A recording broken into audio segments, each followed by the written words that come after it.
Hi folks, welcome back to EDU 387. This video is an overview of Chapter 3, Students with Disabilities and Other Types of Special Needs. I just want to highlight a few things and flesh out a few of these slides.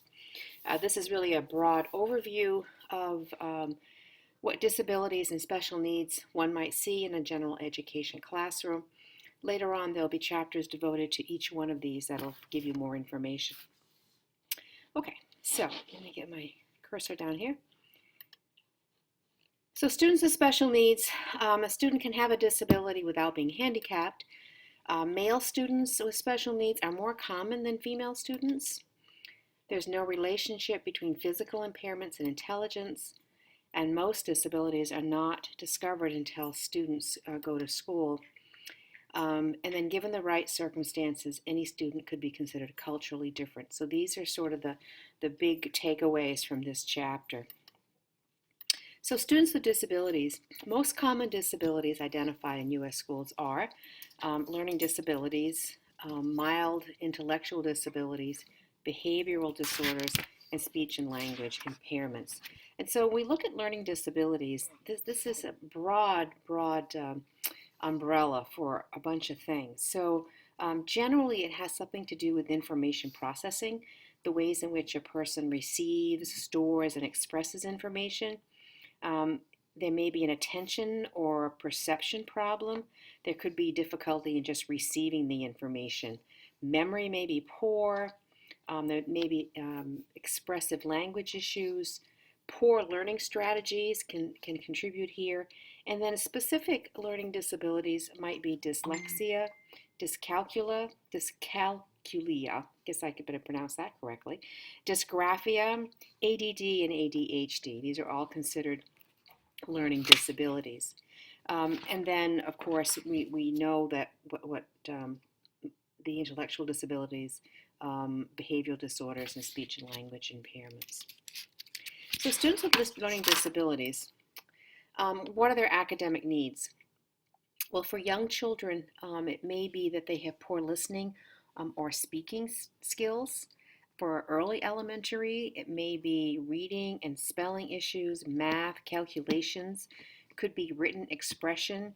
And these sort of disabilities can continue into high school. So it doesn't just end in elementary school. Behavioral needs, oftentimes students with learning disabilities have some classroom conduct issues and or study skills issues. They may also have a gap in attention span. They could have trouble with organization. Social needs, many times students with learning disabilities have a lack of social communication or a lack of a perception of what it means to be in a social situation. For instance, they may not always understand their facial expressions, their vocal inflection, their body language, and how that interacts with other students and other people. Physical needs, many times, but not always, I don't want to paint all students with disabilities with the same brush, but oftentimes they either have poor fine motor skills or maybe poor gross motor skills, if they're clumsy. And this contributes to the social needs and to sometimes being ostracized by their peers. Special services include sometimes it's physical therapy, sometimes it's extra assistance, sometimes it's interventions. It can be a host of many things. It could be social work. So there's lots of things that could happen here as well. Students with behavioral disorders. So their behavioral needs might be if they have inappropriate classroom behavior. And this is not, all kids act up, but this is chronic and over time, and it sometimes is severe.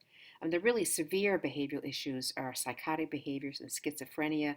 We know that most behavioral needs are not that severe, but still, students can be disobedient, aggressive, or they could be overly shy. And their social needs, Generally, they might have some trouble with relationships because of poor social skills, low self-esteem. Again, they may be ostracized by their peers. Academic needs, difficulty in basic school skills, and they may act out because of school failure. And so they may require instruction in both academic and behavioral skills. Special services, some intensive special educations, some special courses um, in schools. More severe kinds of behavioral disorders may have to take place in residential facilities, and so forth and so on. So students with mild intellectual disabilities, what are their academic needs? Well, often these are limited in intellectual functions and adaptive behavior, but most can master, basic academic skills, but at a lower rate. Usually they can attain upper level elementary reading and math skills. Behavioral needs, as you can imagine, there's a lot of frustration among this population, and that often results in behavioral issues. Not always, but sometimes. A social need, they may lack social skills and again may not understand, um, you know, um, um, what it is to be in somebody else's space. They may invade someone else's kind of personal space, and their peers may not accept them for whatever reason. They may be ostracized. Physical needs. Um, their play and leisure activities may be inappropriate for their age, and so because of their intellectual disability, they may, as they get older, they may still enjoy leisure activities that are more appropriate for younger children. Physical needs. Sorry, I missed one there. There also may be some visual and hearing losses with students with mild intellectual disabilities. Then special services. It really could be anywhere, education in a range of settings, from the general education classroom to a special ed classroom to a residential facility. So it really depends on the severity of the disability. Students with other disabilities, communication disorders, usually this is articulation disorders. Stuttering would be one of those. Lisp, delays in language development. Physical and health impairments might be diabetes, cancer, asthma, cardio, or pulmonary conditions. Attention deficit hyperactivity disorder. This is characterized by impulsiveness, attention deficits, hyperactivity, and that can also be associated with oppositional defiant disorder. So with the two together, we have to think about ways of sorting through those. And then traumatic brain injury, I think that's pretty self-explanatory. Sensory disorders might be visual or hearing. Autism spectrum disorder. There's a wide range of needs here, and because there's a wide range on the spectrum, interactions may be inappropriate with their peers, maybe a delay in language, there may be some behavioral issues in terms of tantrums or acting out, but again, it's such a wide spectrum that it's hard to sort of brush it all with the same brush. And then severe disabilities, and I think we can probably, we don't need to go into to name those, but severe physical disabilities might impair how students interact in the classroom. Gifted and talented students. This makes up 3 to 5% of school day population, and we often don't associate gifted and talented children with exceptionalities, but they are, because they have special academic and social needs. They need to be pushed. They have to have special learning projects. They have to have enriching assignments to help them continue. Otherwise, sometimes they just give up, and they may achieve poorly in relationship to their potential. And they also, because of their intelligence, or their talentedness and their giftedness, they may need help in relating to their peers, because their peers often look at them as sort of different, outstanding from the rest of the kids. So there's a lot of work to be done here to make sure that these kids are included. And the other part is that we often see twice exceptional children, that they're gifted and talented, but they also might have a learning disability or some other kind of special needs. We'll talk more about that in later chapters. And oftentimes, culturally and linguistically diverse students are not considered exceptional because they don't have a learning disability, but they really are exceptional. We have because when they come into our schools, with their home language and then the school language, it does create a divide for them. Okay, there are two sets of expectations: expectations from home and expectations from school. So it's our job to help them acclimate to the schoolroom without without dismissing their familial culture. Students at risk for school failure.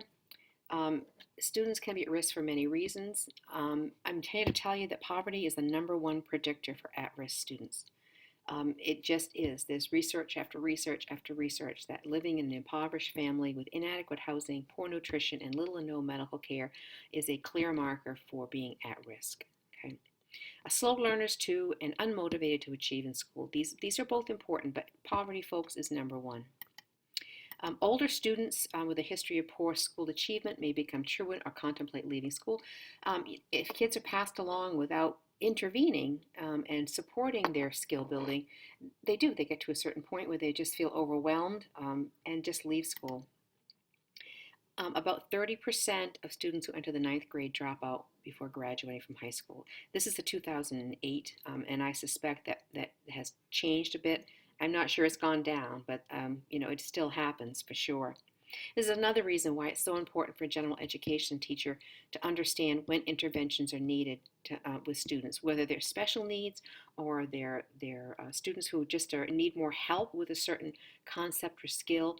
This is why this course is so important, so that you become cognizant of what you need to do to intervene before it's too late for some of these kids. Types of special needs: academic needs, classroom behavior needs, physical needs, and social needs. We often only sort of highlight the academic needs, but if we don't address the whole child, we're not addressing in a good way. They may have to be classroom modifications for certain students. They may have to be instructional differentiations. There might have to be social skill intervention and instruction.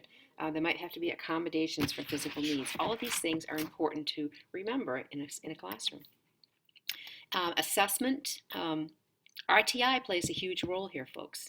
This is where RTI comes in, where we do these informal assessments, the CBMs, the curriculum-based assessment. There might be a portfolio assessment where we look at what a child has done over a period of time, and then if that student is eligible for special services, then he or she goes through an intensive battery of tests after referral, including IQ test, academic achievement test, looking for the area of disability. So when students are referred, there is a multidisciplinary team that's formed to gather this information. And then no matter what a disability is suspected, these are 3 things that they will look for: intellectual performance, academic achievement, and area of disability, as I outlined. So skills for general education teachers. Boy, I wish I could put it all on one slide or two, because really it's more than this. But this really just is the broad thing. Good teaching skills focus on the needs of the student rather than the disability. So instead of being the Down syndrome child or the ADD child or the diabetic child, we have to think of the child, and we have to keep the disability in mind, but we teach to the child, not to the disability. And they're based on 4 assumptions about students with special needs and the teaching learning process. First of all, you have to believe all students can learn. You have to believe that learning is determined by changes in behavior. You have to believe that teaching involves arrangement of the environment. And you have to believe that data collection increases teaching efficiency. And then the rest of this is just things to remember that really succinctly kind of pulls it out here. If we look at, there goes my dog. And I'm working from home, and it never fails. I get almost to the end of a video, and she barks. Nonetheless, that's really all I have to say. So with my dog barking in the background, I will say goodbye, and hopefully next time I do a video, she won't bark. Have a great day.